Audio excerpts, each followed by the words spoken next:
commencerons par nous allons appeler pour parler de deux points essentiels que sont la copie privée et les relations qu'il y a entre la SODAV et le SYNAPROX ce soir. Et nous tenons à les remercier de leur présence. Alors, je prends la parole pour juste dire qu'il y aura quelques intervenants. Il y aura les invités qui étaient prévus. Donc,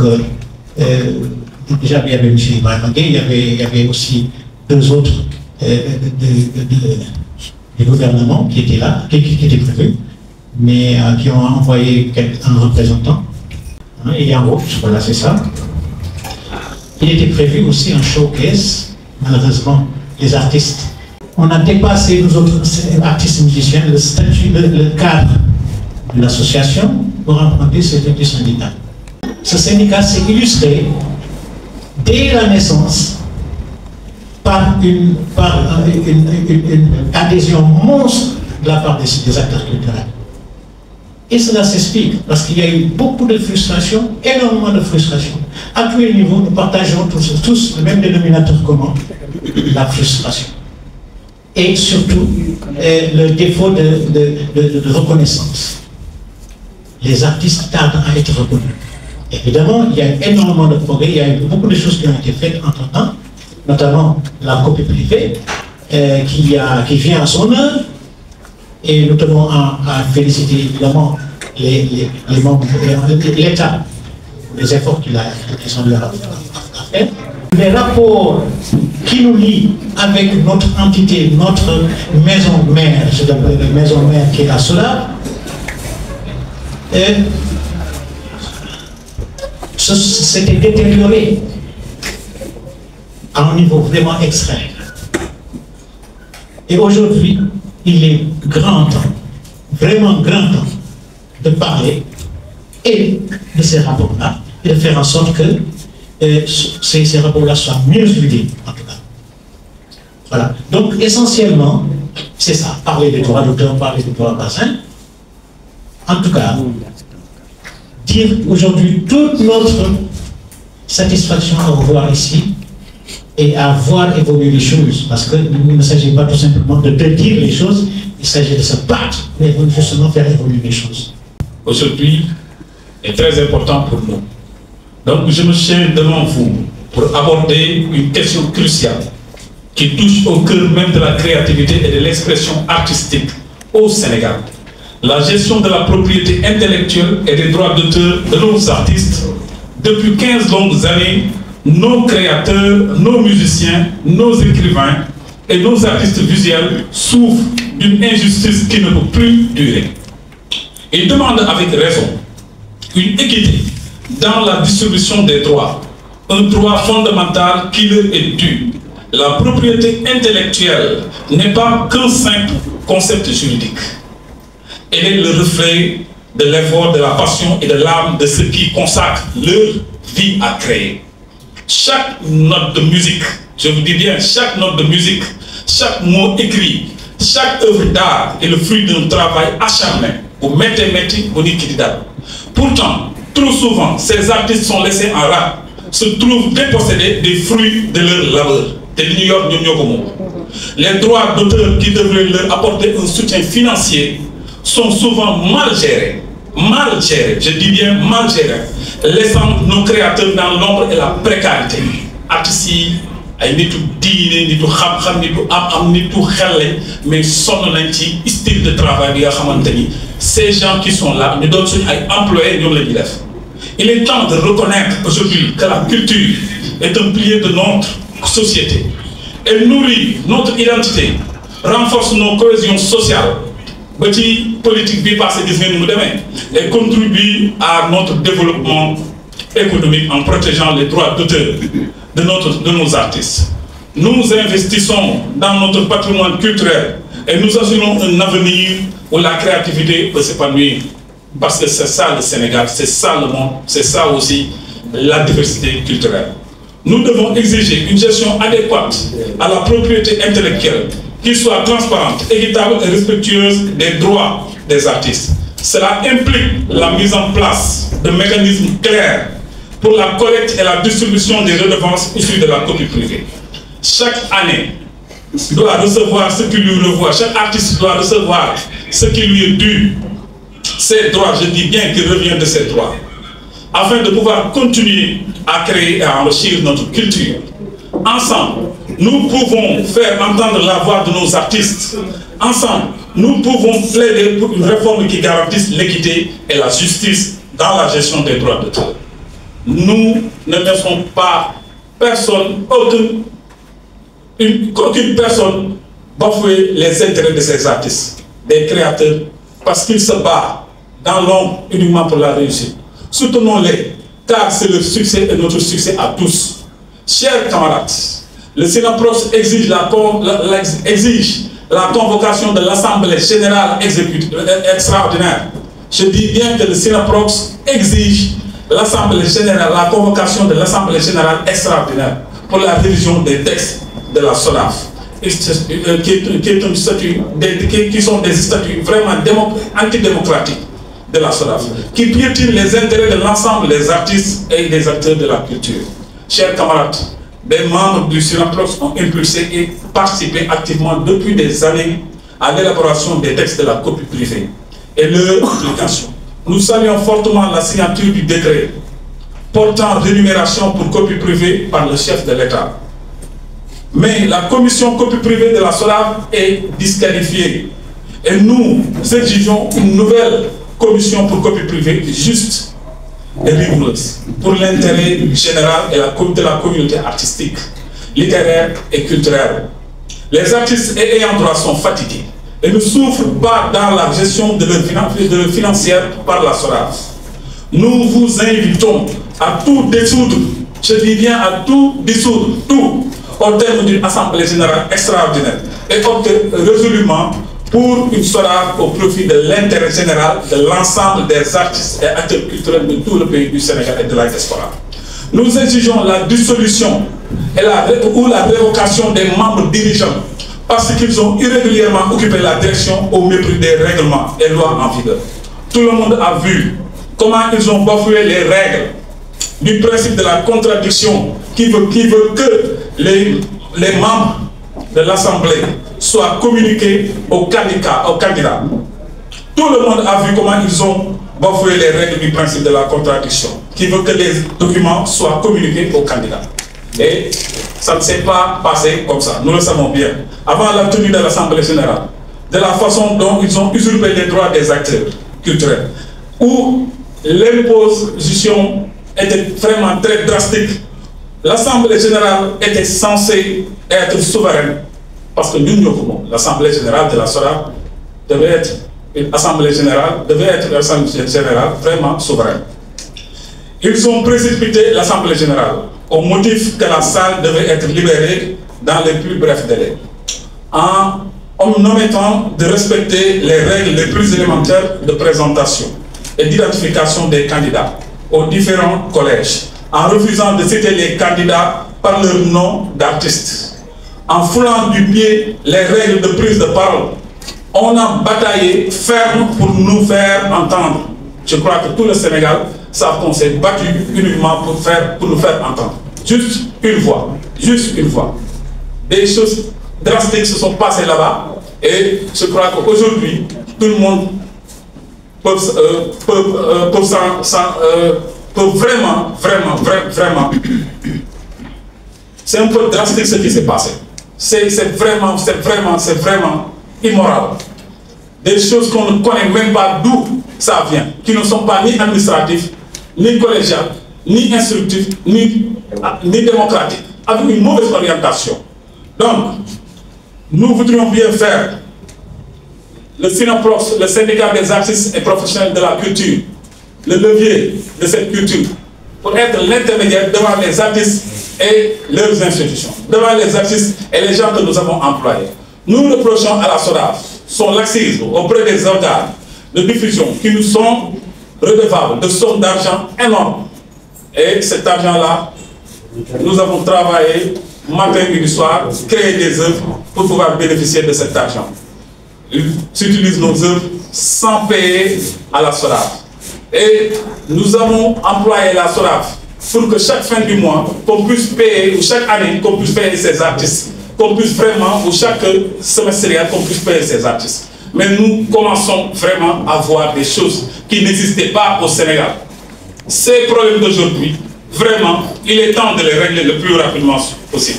Donc, la SODAV est notre mandataire. Et en cette qualité, elle nous doit des comptes, car nous en sommes les véritables propriétaires. La SODAV repose son existence sur la gestion de nos biens et se retrouve du coup obligée de faire avec nous, quel que soit Alpha. Comme camarades, je vous dis, engagez-nous à défendre les droits de nos artistes sénégalais. Ils méritent notre soutien, notre respect et surtout une gestion juste de leur propriété intellectuelle. Ensemble, faisons en sorte que la créativité continue de briller au Sénégal. Je vous remercie, je vous remercie.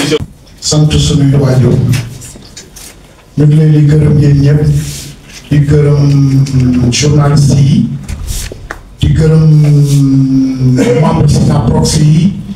di gërëm tous les artistes du Sénégal di leen wax ne li ñu naan xëcc bu daggul dikk loolu dëgg la ndax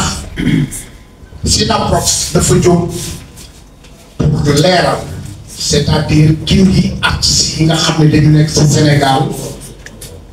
di dund dundin bu metti depuis des années métti boobu ñuy dund teguñu ko seen bopp dañ leen ko teg ndax je pense que dans un pays normal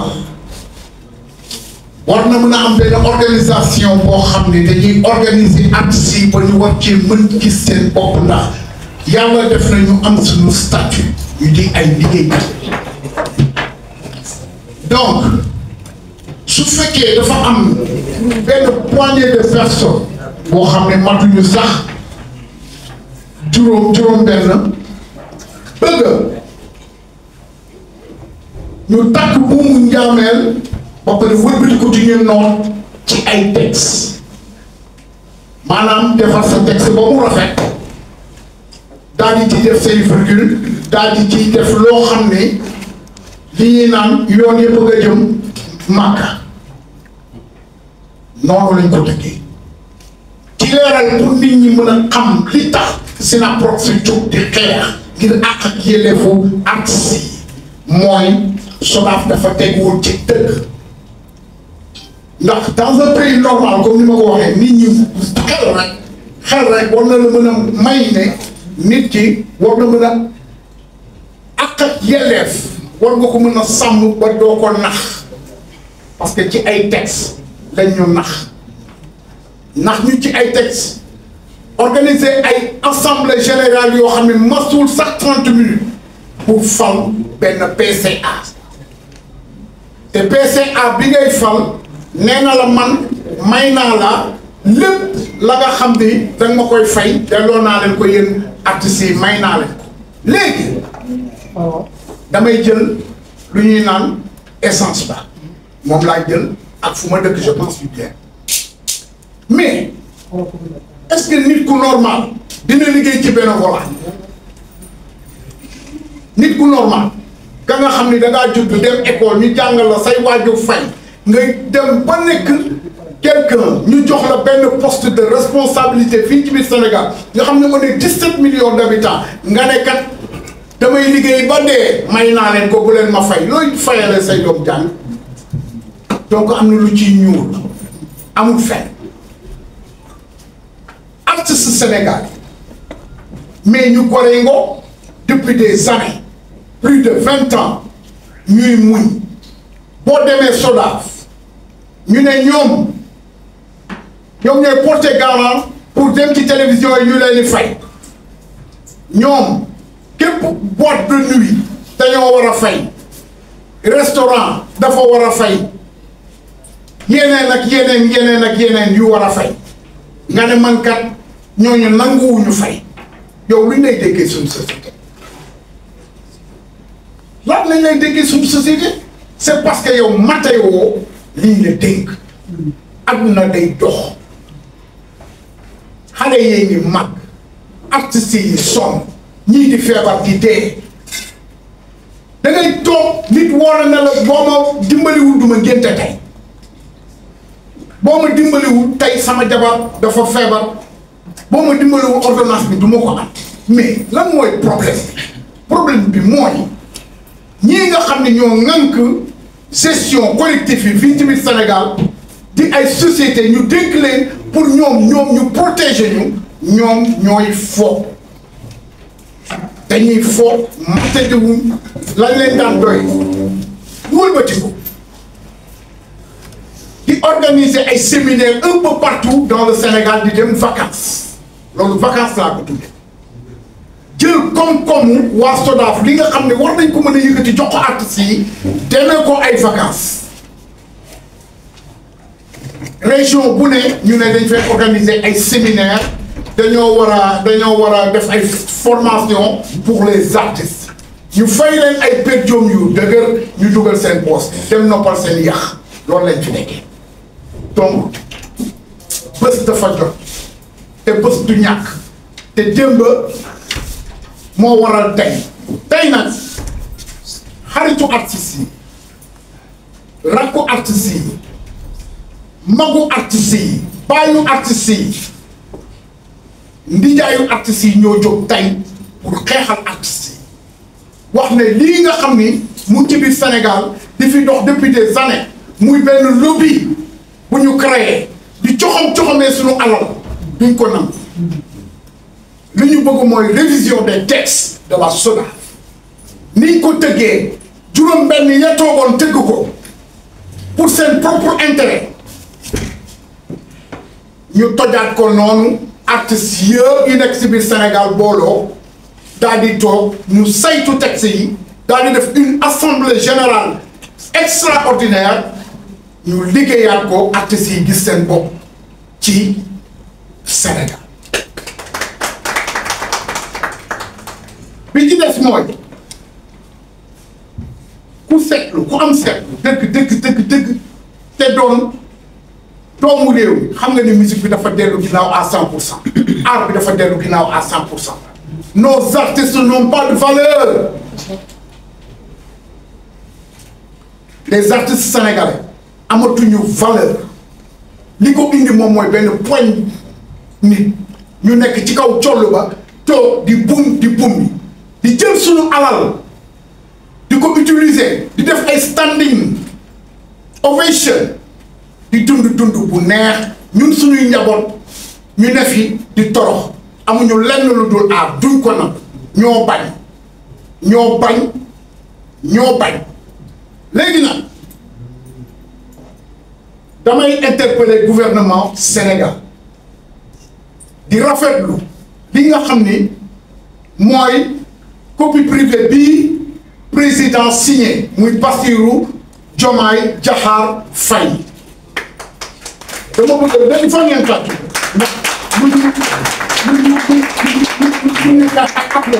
mën nañu ko am Macky Sall jàll na fi si ñëw ko Ablaye Wade jàll na fi si ñëw ko moom mu ñëw doon xale comprendre lan mooy aar ak artistes yi ni ñuy souffrir mu ne man kat artistes yi dinaa jóg dimbali leen ku mu neex ne politique maa tey liggéey signé copie privée bi ba ñu gisee ministre ba toog le lendemain la ñu signé copie privée te ñoom xeex nañ ko ay ñaata 12 ans. Samay wona la bu ma doylo yërmande wona la Diomaye wona la bu ñu doylo yërmande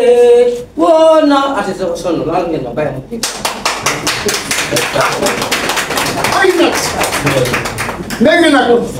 Sénégal dafa am lu ko yitteel artistes yi dafa am lu leen yitteel xam nga lañ bëgg bu ñu leen fayee copie privée bi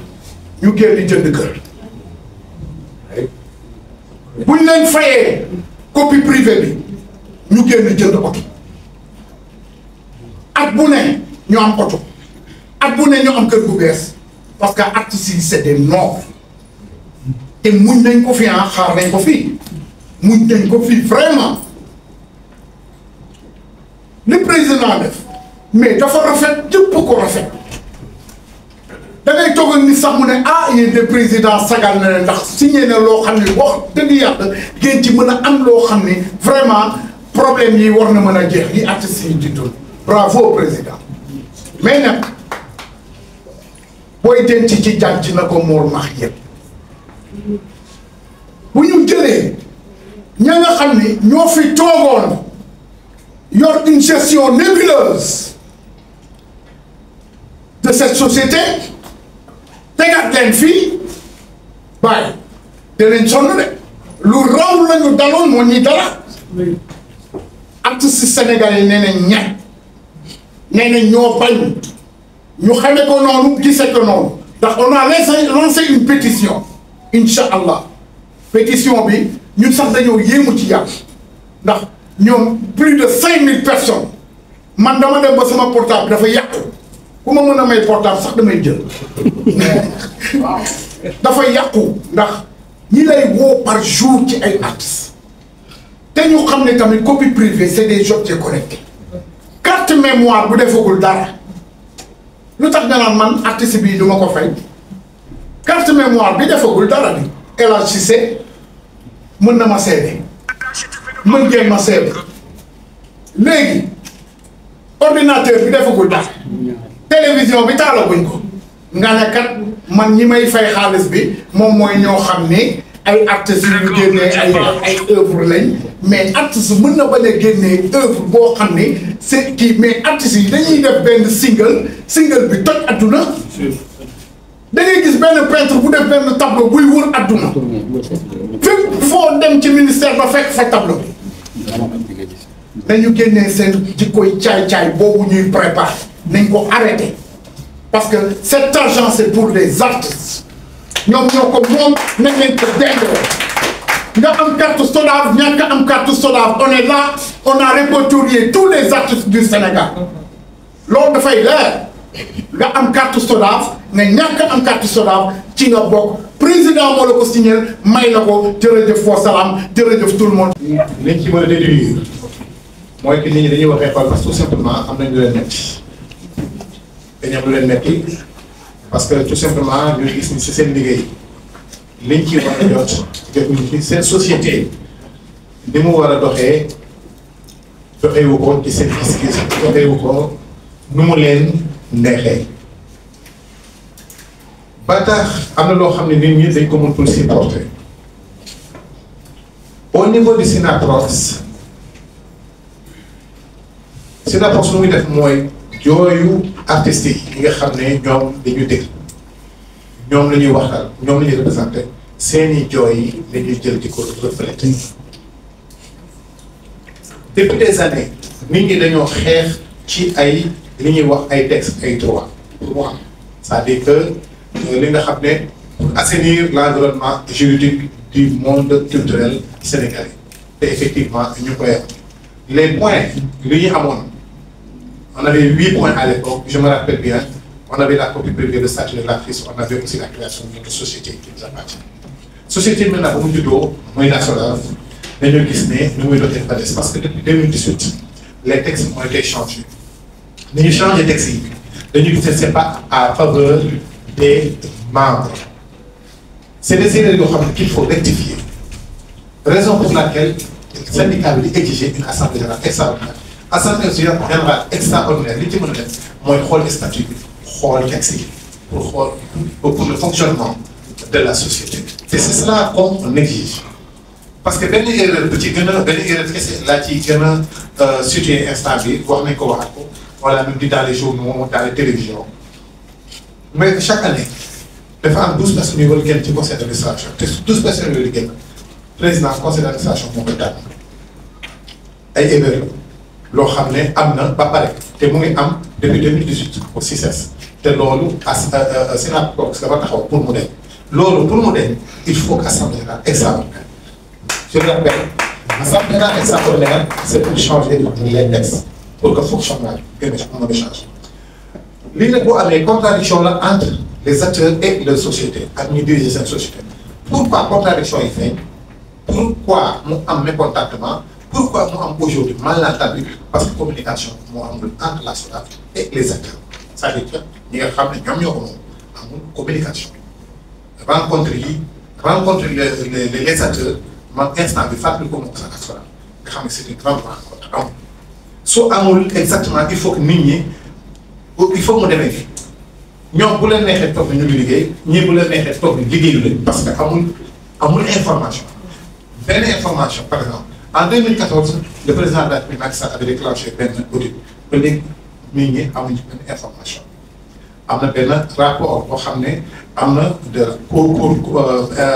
la commission permanente de contrôle boo xam ne def na ko 2021 mu gën 2023 jusqu'à présent nit ñi amuñu ci benn information te yooyu moo ñu mën a encouragé mu mën a encouragé nit ñi pour semer benn climat de confiance yooyu dafa am soo amul c'est normal qu'il y ait des contradictions c'est normal que wax ñu di développé parce que nit dina wax loo xam ne sax boo bëgg a wax alors ce qu'il y a mooy la SODAV am na des agriculteurs les agriculteurs réclament que la SODAV toog dina rendre compte boobu mu bañ a nekk seulement ñu toog assemblée générale nga xam ne chaque 3 ans la nit ñu toog ñu ne leen bilan financier lañ leen defal après jeex na nañu fal ay nit loolu mooy rencontre bi SODAV ak récolter ay membres et ça c'est pas de rencontre il faut ñoom ñu rendre compte à ce que ñu xam ne ñoom moom kii maintenant pour une chose importante mooy que le conseil d'administration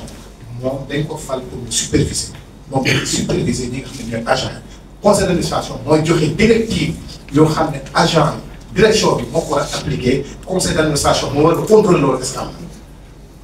alors cette lenteur la ñu mënul comprendre c'est quoi parce que aujourd'hui en 2016 on a eu le décret d'application ñu ne droit d'auteur et droit voisin les voisins ba léegi fay ko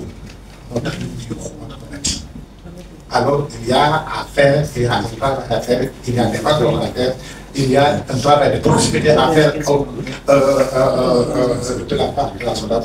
pour régler cette contradiction. Je vous remercie. Pour nous faire connaître la naissance de votre syndicat. Il est un syndicat national des artistes et professionnels de la culture du Sénégal. S'il vous plaît. Donc, je vais juste me limiter à faire comprendre la mission.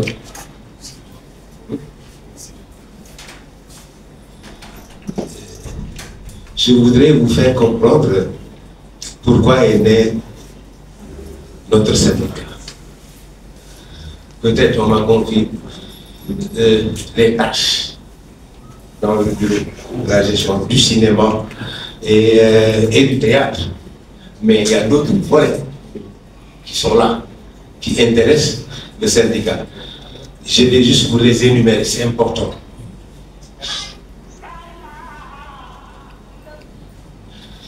Depuis la naissance de notre syndicat, nous nous sommes investis, chacun avec la mission qui lui est affectée, de s'occuper de ces aspects. C'est pourquoi je m'occupe de cinéma et de théâtre en tant qu'acteur de cinéma et de séries télévisées. Mais il y a une gestion de coordination administrative. Il y a des aspects qui touchent carrément la copie privée, la protection sociale des artistes et professionnels de la culture, la danse et la chorégraphie, la révision des textes de la SODAV, c'est partie également des missions de notre syndicat, la gestion de la SODAV dans sa manière de gérer et d'administrer. Peut-être vous avez entendu quelques partenaires qui sont passés tout à l'heure, ils en ont parlé, de l'animation culturelle, des instrumentistes et interprètes, et musiciens, la place de la femme dans l'art et la culture, l'artisanat d'art, les spectacles vivants et les industries culturelles, la place des comédiens et dramaturges, la production phonographique, les stylismes, le modélisme et les chants religieux. Donc vous voyez, tous les aspects culturels sont pris en charge au niveau de notre syndicat. N'est-ce pas? C'est pourquoi c'est un grand syndicat qui, pour le moment, compte 1100 adhérents. C'est pas petit. Mais pour vraiment relever les opportunités socio-culturelles dans notre cher Sénégal. Chacun se met. Moi, on m'a donné une mission tellement extraordinaire et puis en vogue, c'est l'aspect cinéma. Tout le monde a envie d'être acteur de cinéma, tout le monde est dans les séries et autres, mais j'y vais de manière progressive pour apporter des résultats palpables,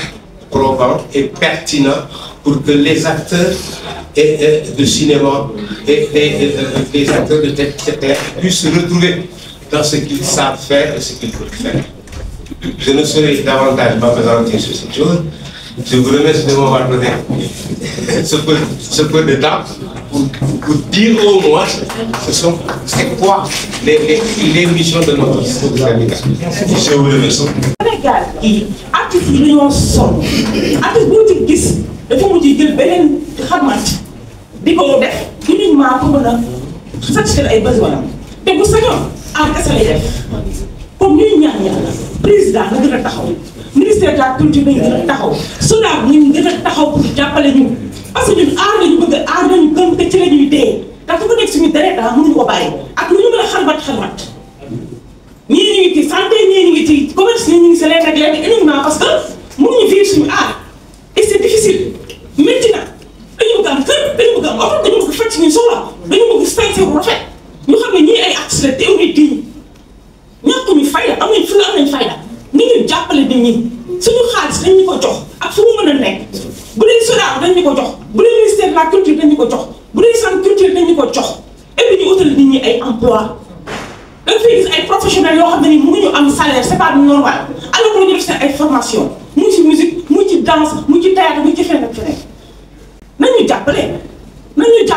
ñun ñooñu li saraxule suñu àq la ñuy laaj ak suñu yelleef nañu ko jox on en a besoin. ñi nga xam ne ñoom ñooy initiateur Sinaproc parce que lu am solo la lu ñu doon xaar la depuis di sant yàlla bi ñu ko amee tey. Avant SODAV il y avait BSDA mais avant BSDA dafa am lu ñu nekkoon